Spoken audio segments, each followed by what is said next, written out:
ختم کریے. چلیے دعا کریے.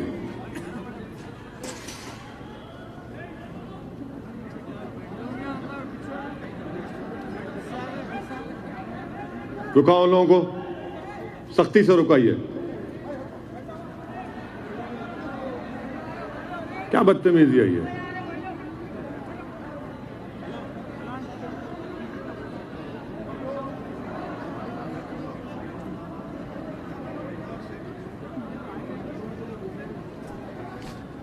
ہاں بھیا یہ کام صحیح کرے تو اصل یہ ہے. میرے عزیز دوستو, بارش ہو رہی ہے, مجھے صرف 10 منٹ چاہیے آپ کے. آپ بہت دیر سے یہاں پر بیٹھے ہوئے ہیں. میں آپ کو یہ بتا رہا تھا کہ کیا ہم اپنی زندگی, ہماری اولاد کی زندگی, اپنی اولاد کی پرورش, ہمارے گھر کا ماحول کس طریقے سے ہے. یہ ایک بہترین موقع ہے کہ ہم انٹراسپیکشن کریں, اپنا محاسبہ کریں.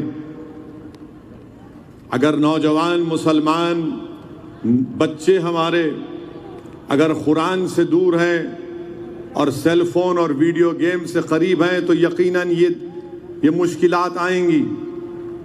اگر ہم مسجدوں کو آباد نہیں کر رہے ہیں اور پبوں میں جا کر اپنی وقت کو گزار رہے ہیں تو یاد رکھیے مشکلات آئیں گی. اگر ہم اپنے آنکھوں سے, اپنے کردار سے ماں اور بہنوں کی عزت نہیں کریں گے تو یہ مشکلات آئیں گی. اگر ہم کسی ایک بچی کا یا کسی ایک مہیلا کا خواتین کی عصمت ریزی کریں گے تو یہ مشکلات آئیں گی.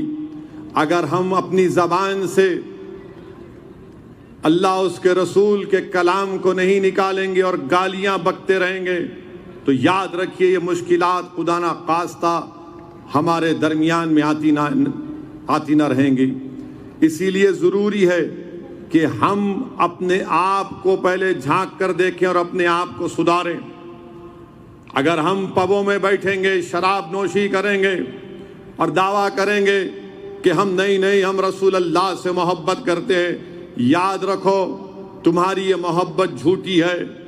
اگر تم بچیوں سے اچھا برتاؤ نہیں کرو گے تو یاد رکھو ہم اپنی تباہی اور بربادی کو دعوت دے رہے ہیں. اسی لیے کسی شاعر نے اچھا کہا تھا کہ دو رنگی چھوڑ دے, ایک رنگی ہو جا, سراسر موم ہو جا یا سنگ ہو جا. دو رنگی چھوڑ دے, ایک رنگی ہو جا, سراسر موم ہو جا یا سنگ ہو جا. آپ ایک وقت میں خدا کو اور شیطان کو راضی نہیں کر سکتے. یا تو آپ اللہ کے ہو جائیے پوری طریقے سے, تو پھر آپ اور ہم کامیابی ہمارے قدموں کو چومے گی. یاد رکھو مسلمانوں, اپنی زندگیوں میں انقلاب پیدا کرو. اور انقلاب کیسے پیدا ہوگا؟ انقلاب پیدا ہوگا اگر ہم قرآن و سنت پر عمل کریں گے. ہم علماؤں کے پیروں کے پاس بیٹھ کر دین سیکھیں گے, سمجھیں گے اور عمل کریں گے. انقلاب اس وقت پیدا ہوگا جب ہم خواتین کی عزت کریں گے. انقلاب اس وقت پیدا ہوگا جب ہم مسجدوں کو آباد رکھیں گے. انقلاب اس وقت پیدا ہوگا جب ہم اپنی اولاد کی پرورش قرآن اور سنت کے مطابق کریں گے. انقلاب اس وقت پیدا ہوگا جب باپ اپنے بیٹے کے سامنے گالی نہیں دے گا. انقلاب اس وقت پیدا ہوگا جب ایک باپ اپنی اولاد کے سامنے اپنی بیوی کو تماچا رسید نہیں کرے گا. یہ انقلاب پیدا کرنا پڑے گا. اور وہ کیسے پیدا ہوگا؟ جب ہم قرآن اور سنت پر عمل کریں گے. مسجدوں کو آباد رکھو. اب یہاں سے جلسے سے جائیں گے تو یہ مت دیکھو کہ کون سی بنڈی یا کون سی ہوٹل پر آملیٹ یا چائے یا ڈوسا ملے گا. یہ دیکھو کہ جب اب میں عشاء کی نماز پڑھ کر سوؤں گا یا نہیں سوؤں گا. یہ دیکھو کہ میں تہجد کے لیے اٹھوں گا یا نہیں اٹھوں گا. یہ سوچو کہ کیا میں فجر پڑھوں گا یا نہیں پڑھوں گا. یہ سوچو کہ فجر کے بعد سورہ یاسین پڑھوں گا یا نہیں پڑھوں گا. میرے عزیز دوستوں اور بزرگوں, یہ جب تبدیلی آ جائے گی تو ہم خود دیکھیں گے کہ یہ تمام کے تمام لوگ جو رسول اللہ صلی اللہ علیہ وسلم کی شان میں گستاخی کرنے کی کوشش کر رہے ہیں، یہ سب کے سب اپنی جگہ پر خاموش بیٹھ جائیں گے۔ یاد رکھو آپ میری اس بات کو کہ کسی شاعر نے بڑا خوب کہا تھا کہ نہ وہ عشق میں رہی گرمیاں، نہ وہ حسن میں رہی شوقیاں، نہ وہ غزنوی میں تڑپ رہی، نہ وہ خم ہے زلف ایاز میں۔ یاد رکھو نوجوانوں، یاد رکھو میری عزتدار ماں اور بہنوں، یہ تبدیلی پیدا کرنا پڑے گا ہم کو۔ اس پیغام کو لے کر یہاں سے اٹھیے۔ میں بہت کچھ بول سکتا ہوں اور بولوں گا نپور شرما، موڈی، بی جے پی کے بارے میں، مگر یہ اہم ہے نہیں، میں جو آپ سے کہہ رہا ہوں اہم ہے۔ اسی لیے کسی شاعر نے بڑا خوب کہا تھا کہ کی محمد سے وفا تو نے تو ہم تیرے ہیں، یہ جہاں چیز ہے کیا لوح و قلم تیرے ہیں۔ تو رسول اللہ صلی اللہ علیہ وسلم سے محبت اور وفا کرنا ہے، اور کیسے کریں گے؟ جب ہمارے چہرے، ہمارے کردار کو دیکھ کر لوگ بولیں گے کہ ہاں یہ محمد صلی اللہ علیہ وسلم کا غلاموں کا غلام ہے۔ جب کوئی دیکھے گا کہ دیکھو یہ مسلمان آ رہا ہے تو بولے گا ہاں، جب کوئی ہماری بیٹی کو دیکھے گا تو بولے گا کہ ہاں، جب کوئی کسی ہماری بیویوں کو دیکھے گا تو بولے گا کہ ہاں یہ نیک ہیں۔ یاد رکھو اگر تم اسلام سے دوری اختیار کرو گے اور سمجھو گے کہ نصرت اور کامیابی تمہارے قدم کو چومے گی، نہیں چومے گی۔ تم اللہ کی رسی کو مضبوطی سے تھام لو، تم اہل بیت کی محبت میں گم ہو جاؤ، پھر دیکھو کیسی کامیابیاں تمہارے قدموں کو چومے گی۔ مگر یقیناً جس نے بھی ہمارے پروفٹ محمد صلی اللہ علیہ وسلم کے بارے میں اناب شناب بکا، وہ قابل مذمت ہے، کنڈیمنیبل ہے، اور ہم اس کو کنڈیم کرتے ہیں۔ اور میں بھارت کے مسلمانوں کو شکریہ ادا کرتا ہوں کہ انہوں نے ناموس رسالت کے مسئلے پر متحدہ طور پر اپنا احتجاج کیا، غیرت ایمانی کا مظاہرہ کیا، اور اسی لیے اقبال نے کہا تھا کہ نکل کر صحرا سے جس نے روما کی سلطنت کو الٹ دیا تھا، نکل کر صحرا سے جس نے روما کی سلطنت کو الٹ دیا تھا، سنا ہے یہ قدسیوں سے میں نے، وہ شیر پھر ہوشیار ہو گیا۔ بلکہ اگر میں گستاخی کروں اور یہ کہہ دوں کہ سنا ہے یہ سنگیوں سے میں نے، وہ شیر پھر زندہ ہو گیا، تو میرے عزیز دوستوں اور بزرگوں، یقیناً جو الفاظ بھارتیہ جنتا پارٹی کے نپور شرما نے استعمال کیے ہیں وہ کنڈیمنیبل ہیں۔ اور لوگ پوچھتے ہیں کہ بھئی آخر آپ کو اتنی تکلیف کیوں ہوئی ہے؟ میں کسی پلین کے سفر میں تھا تو میرے بازو ایک شخص بیٹھا ہوا تھا، دو لوگ تھے بزنس کلاس میں، اور اس کے بازو شاید ایک اور خاتون بیٹھی ہوئی تھی۔ مجھ سے بات کرنا شروع کیا، بولے آپ اویسی ہیں؟ میں نے کہا جی ہاں میں ہوں۔ بولے آپ بھاشن بڑا تیز دیتے ہیں؟ میں نے کہا وہ عادت سے مجبور ہوں۔ پھر انہوں نے مجھ سے کہا کہ اویسی صاحب ایک بات پوچھوں، تکلیف نہیں ہے تو؟ میں نے کہا بھائی تھکا ہوا ہوں، چھوڑ دیجئے، پہلے کچھ کھا لیتے ہیں۔ بہرحال اس کے بعد انہوں نے یہ کہا کہ بھائی یہ اتنی گڑبڑ گرمی کیوں آ گئی آپ لوگوں میں، اتنی ہلچل کیوں ہے؟ اس نے کہہ دیا ٹی وی کے اوپر۔ میں بولا سر کھانا کھا لیجئے، میں نہیں چاہ رہا تھا کہ گفتگو ہو اور میں اپنی زبان سے مجبور، تو خیر ہم بھی چائے پیے، وہ جو بھی کھانا کھائے۔ پھر انہوں نے اپنی گفتگو میں کہا کہ اویسی صاحب یہ میری اماں ہے، میں غریبی میں تھا، میری ماں بڑی محنت کی، بہت مشکلات سے مجھے پڑھایا لکھایا، اور میں یہاں تک پہنچا تو میری ماتا جی کی وجہ سے۔ میں ان کے چرن چھوتا ہوں، روز ان سے آشیرواد حاصل کرتا ہوں، میری ماں نے بہت تکلیف اٹھائی۔ میں نے کہا بہت اچھا ہے۔ پھر انہوں نے پھر مجھ سے پوچھا، میں نے کہا ایک بات سنیے، اگر میں آپ کی ماں کو گالی دوں تو آپ کیا کریں گے؟ آپ کیا کریں گے؟ بولے کیا کریں گے؟ کیا نہیں کر سکتا ہوں میں اپنی ماں کے لیے؟ ملا اسی لیے ہم آپ کو بتا رہے ہیں کہ یہ جو ہماری ماں ہے، ہماری جو ماں ہے، اور ہم تمام کی مائیں ہمارے پروفٹ محمد صلی اللہ علیہ وسلم کی وائف ہیں، وہ ہم تمام کی مائیں ہیں۔ جب آپ اپنی ماں کے بارے میں کچھ نہیں سن سکتے تو ہم اپنے ماؤں کی ماں کے بارے میں کیسا سنیں گے؟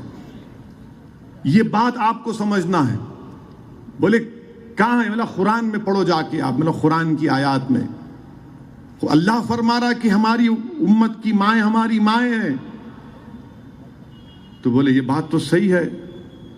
اس نے کہا، میں دیکھو، اس نے کہا یہ بات، پھر میرے پروفٹ محمد کے بارے میں آپ تھوڑا سن لیتے، کیا اتنا گڑبڑ ہوگی؟ میں نے کہا ایک بات سنیے، ہمارے پروفٹ محمد صلی اللہ علیہ وسلم، اگر ہم مسلمان ہیں، اگر ہم اللہ کی صرف عبادت کرتے ہیں تو اس لیے کرتے ہیں کیونکہ محمد صلی اللہ علیہ وسلم نے کہا کہ اللہ عبادت کرو۔ علماء بیٹھے ہوئے پوچھ لو آپ، کیونکہ رحمت اللہ علیہ نے کہا کہ اللہ ہے، اللہ زمین و آسمان کا خالق، عبادت کرو، ہم کر رہے ہیں۔ ہم کو پروفٹ محمد سے محبت اس لیے ہے اور رہے گی کیونکہ جتنی تکالیف ہمارے پروفٹ محمد صلی اللہ علیہ وسلم نے ہمارے لیے اٹھائی کسی نے نہیں اٹھائے۔ بولے کیا، کیسے بتاؤ گے؟ تو حدیث میں اللہ کے رسول صلی اللہ علیہ وسلم نے فرمایا کہ مجھ سے زیادہ کسی کو نہیں ستایا گیا، نہ میرے بعد کسی کو اتنا ستایا جائے گا۔ پوچھا کیسے؟ میں نے کہا ہمارے پروفٹ جب دین کی دعوت دیتے تھے تو مکے کی زمین پر جب وہ سجدے میں ہوتے تھے تو اونٹ کی اجڑی ڈال دی جاتی ان کے اوپر۔ پروفٹ محمد صلی اللہ علیہ وسلم کو کعبۃ اللہ کے سامنے ان کے کپڑے میں کھینچ دیا گیا تھا گردن۔ ہمارے پروفٹ محمد صلی اللہ علیہ وسلم کو مکے کے لوگوں نے 3 سال ان کا سوشل بائیکاٹ کیا۔ بولے سوشل بائیکاٹ؟ ہاں، 3 سال ہمارے پروفٹ مکے سے دور تھے، شعب بن ابی طالب میں 3 ایئرز اللہ کے رسول کا بائیکاٹ ہوا تھا۔ پتے کھاتے تھے جو ساتھ تھے صحابہ رسول اللہ صلی اللہ علیہ وسلم کے، بولے 3 سال بائیکاٹ کیے۔ کھانا بیچنا نہیں ان کو، تعلقات توڑ دینا، تجارت نہیں کرنا، 3 سال پتے کھائے۔ ملا ہمارے پروفٹ محمد صلی اللہ علیہ وسلم طائف کے سفر پر گئے تو بچوں سے کہہ کر ان پر پتھر برسائے گئے، اتنے پتھر برسائے گئے کہ خون میں نہانا پڑا۔ اور جب اللہ نے فرشتے بھیجا کہا کہ اللہ پوچھتا اگر آپ بولے تو ان لوگوں کو 2 پہاڑوں کے درمیان میں دبا دیا جائے گا، تو ہمارے پروفٹ محمد نے کہا کہ نہیں، میں رحمت بنا کر بھیجا گیا ہوں، میں رحمت للعالمین ہوں۔